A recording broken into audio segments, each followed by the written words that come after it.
Welcome to Life After College.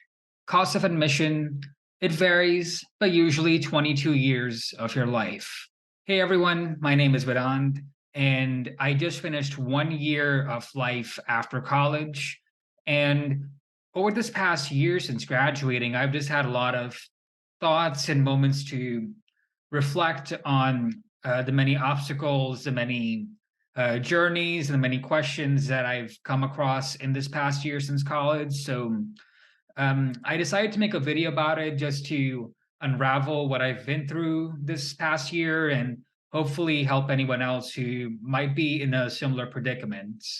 So just to begin, we have to go back to December 10th of 2021, which is when I finished my Bachelor of Science degree in television and radio production. And so we had COVID during my sophomore, junior, and senior year of college, which led to a lot of social deficits with my friend group because we were remote. And when we did go back to college, then half of the people were there and the other half were still studying remotely.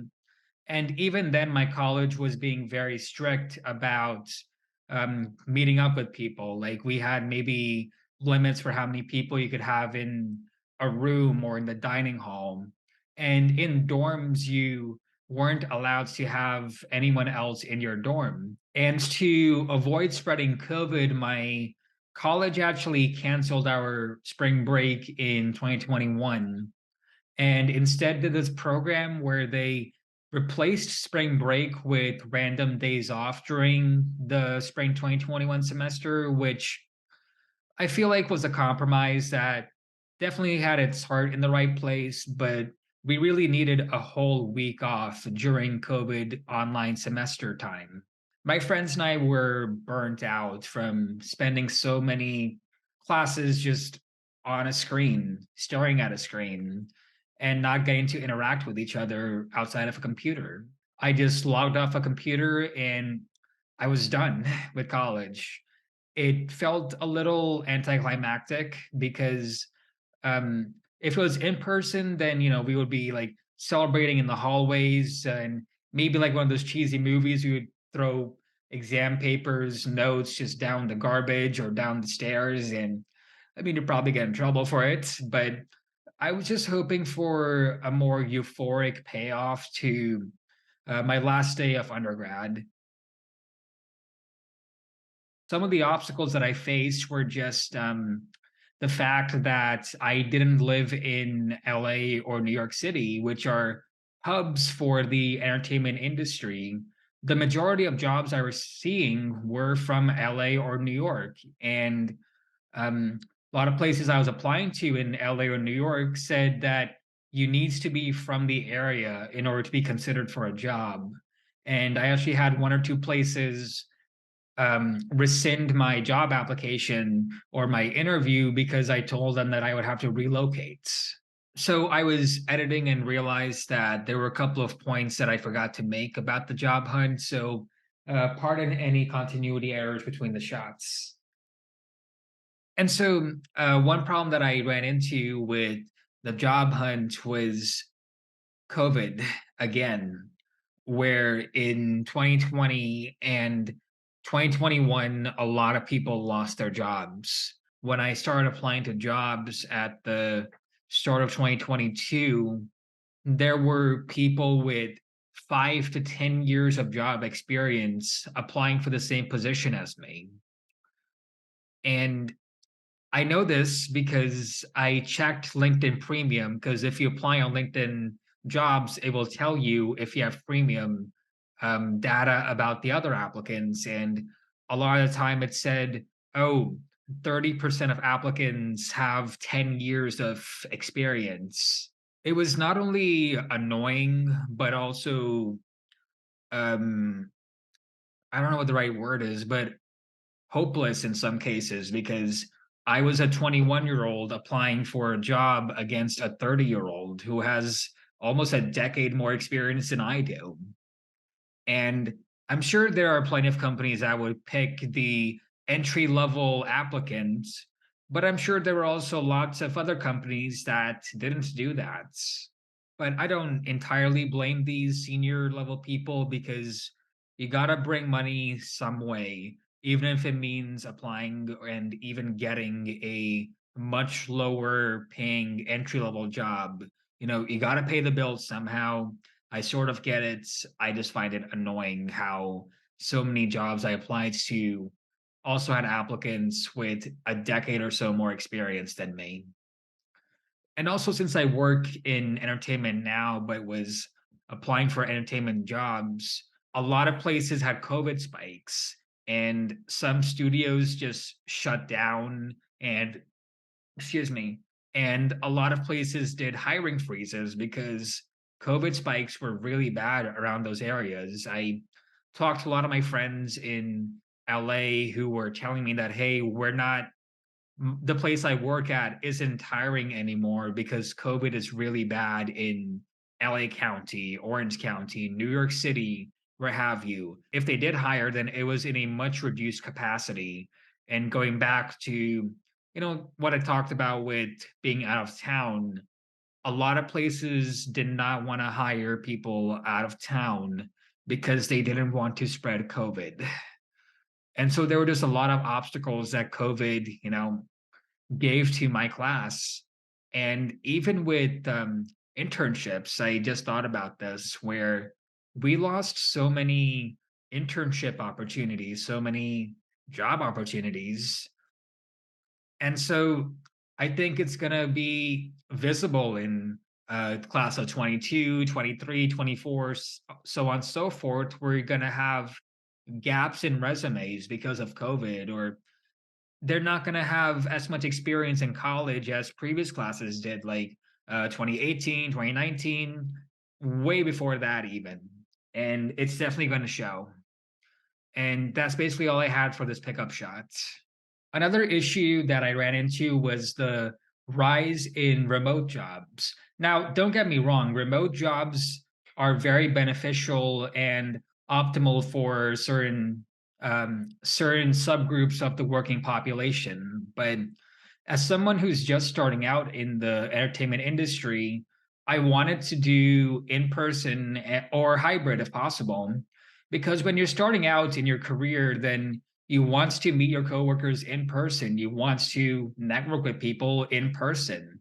And I feel like working remote is better suited for people who have been in the industry for longer because they've already made those connections. They've already gained that office experience. And so I was just concerned about, staying shut in an apartment for 40 hours a week working remote and not getting to interact with any of my coworkers. I do see remote jobs being on the rise going forward, and it's going to be a struggle for young people or new people trying to make industry connections, coworker connections if they start out remotely.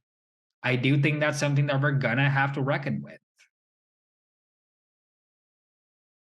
So I was a student for 16 and a half years from mid 2005 until the end of 2021. And even in daycare, I was being taught how to read, how to write, how to talk, and how to share toys with other kids, basic concepts that were prepping me for kindergarten.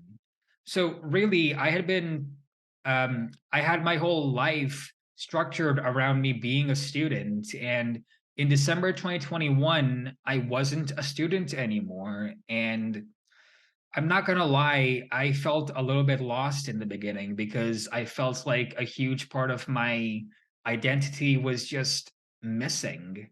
And when I entered the workforce, then it felt like I was holding on to two different identities. One, my student identity, and two, my young professional identity. I could feel one just fading away and the other pushing me forward towards it. And I definitely felt in limbo for my first couple of months out of college just because I was grieving my student identity. And it definitely took some getting used to, but I'm feeling a lot better now just because it's already been a year. So that's given me enough time to grieve and start the transition into the post college life. After my day job, I was free to do whatever I wanted. And I wasn't really used to not having homework for the first time in as long as I can remember, honestly. And I'm just thinking back to the transition between high school and college, where in high school you had teachers and maybe parents checking in on you to make sure that you're spending your time responsibly, whether it be homework or doing chores, sleeping enough, what have you. But then when you got to college, you're probably living on your own as an adult. And so you have less supervision, much less structure.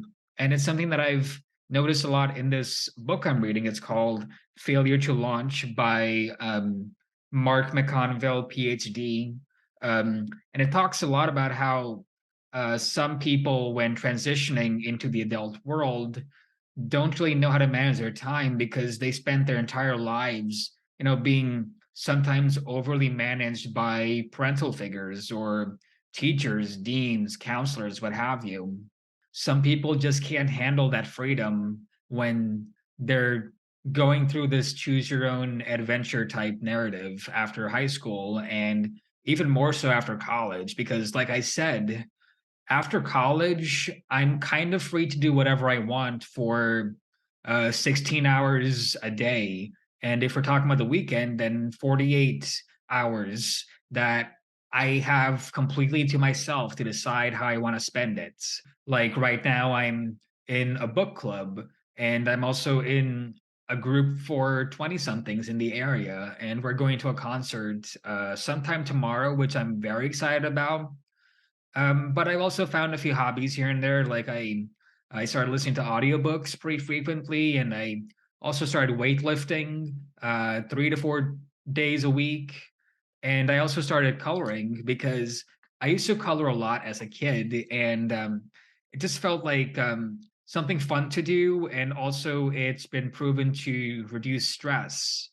Um, and I also play some PC games here and then. I got a Windows emulator for like $100, and I am playing some old games on there. It's important to take rest, and I do that sometimes. Like there are some weekends where I have a very low key time, but there are other times where I'm super busy. You have to keep it balanced, and it took me a little bit of a time, like I said, to try and establish that. And I'm not saying that, it's better to have a very structured life like in high school or college, or that it's better to have a super unstructured life after college. I'm just saying that they're two very different ways of spending your time, and you just have to get used to whichever one you are dealt with. It's just different. It's going to take some time getting used to.